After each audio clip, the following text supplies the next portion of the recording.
Well, kumusta kayo mga idol? Ang ating mapapanood sa video ito, yung top 10 greatest Iron Mike Tyson first round knockout wins.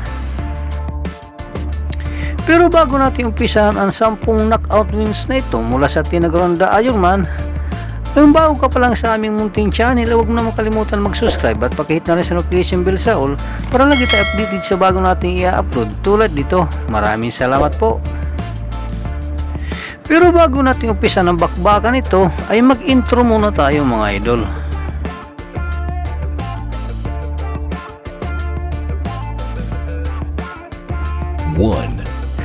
Ang ating una sa listahan ay ang laban niya Carl Williams noong July 21, 1989 na kung saan nakatikim ito ng malamasang suntok mula sa tinaguriang The Iron Man, Mike Tyson. Ating balikan ang kanilang laban at alamin kung paano nga ba tumalsik si William matapos tamaan na sulinong kaliwa ng ating bida.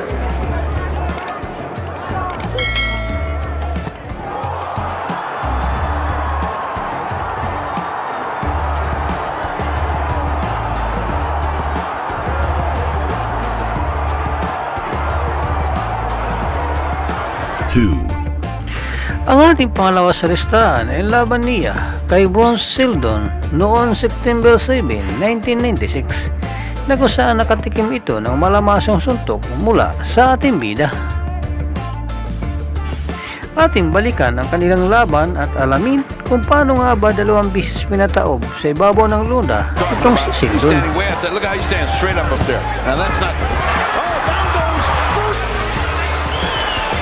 Nice long rest there, but he has felt.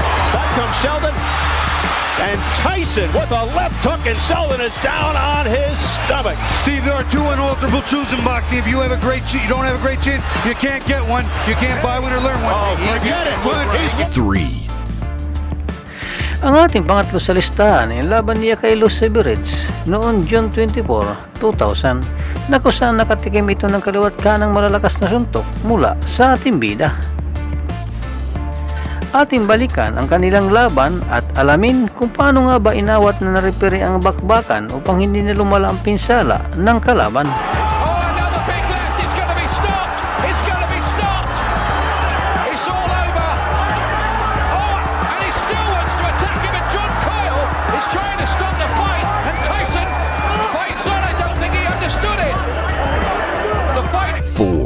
Ang ating pang-apat sa listahan ay ang laban niya kay Peter McNeely noong August 19, 1995 na kung saan pinawalan na ito ng malalakas na suntok mula sa ating bida. Ating balikan ang kanilang laban at alamin kung paano nga ba hininto na repere ang bakbakan upang hindi na lumala ang pinsala ng kalaban.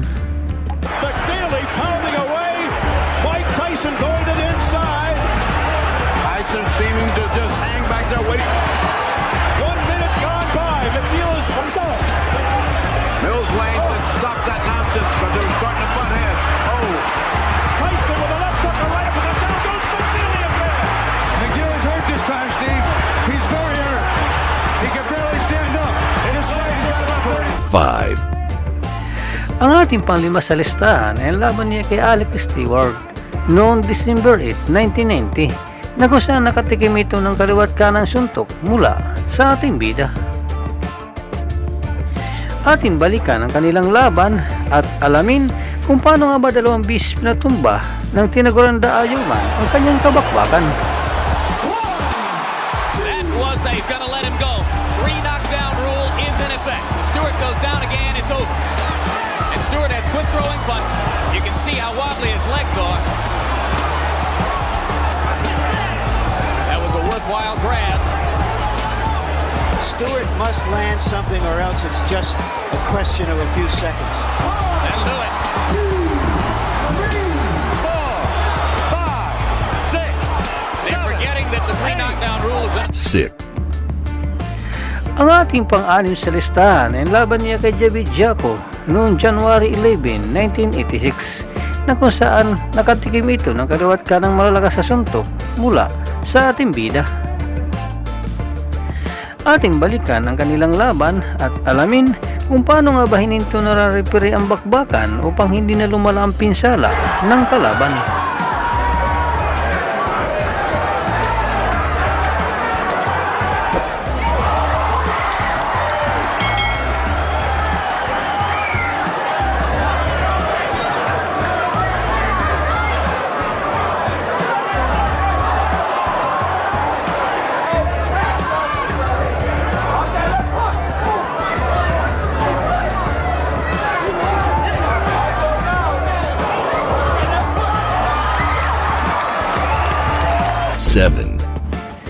Ang ating pangpito sa listahan ay ang laban niya kay Reggie Cruz noong June 13, 1986 na kung saan makikita natin sa bidyong ito ang palitan ng malalakas na suntok ng dalawang boksingero. Ating balikan ang kanilang laban at alamin kung paano nga ba tinalo ni Mike Tyson ang kanyang kabakbakan sa ibabaw ng lona.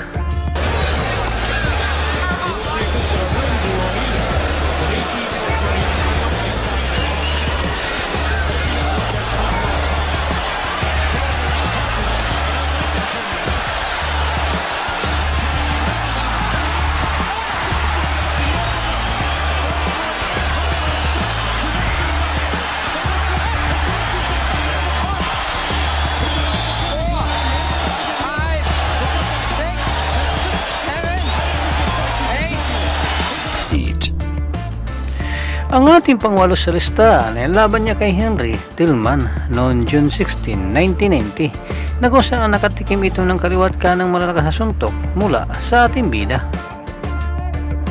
Ating balikan ang kanilang laban at alamin kung paano nga ba hindi na nakatayo pa ang kanyang kabakbakan matapos itong matama ng solidong kanan ng tinagruan the Ironman. Right to the face. He is now. He's allowing Mike Tyson to trap him in the corner.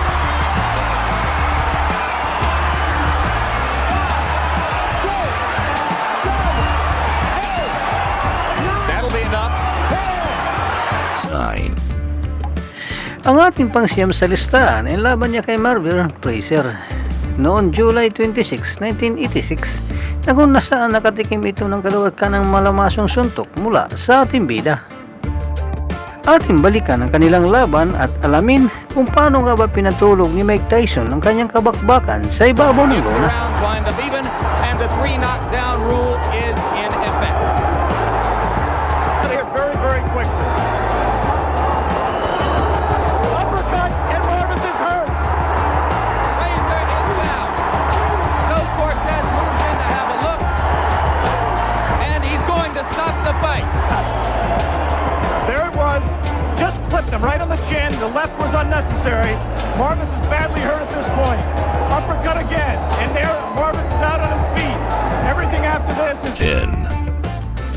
Ang ating pang-10 panghuli sa listahan ay laban niya kay Michael Spink noong June 27, 1988 na kung saan nakatikim ito ng malamasong suntok mula sa ating bida.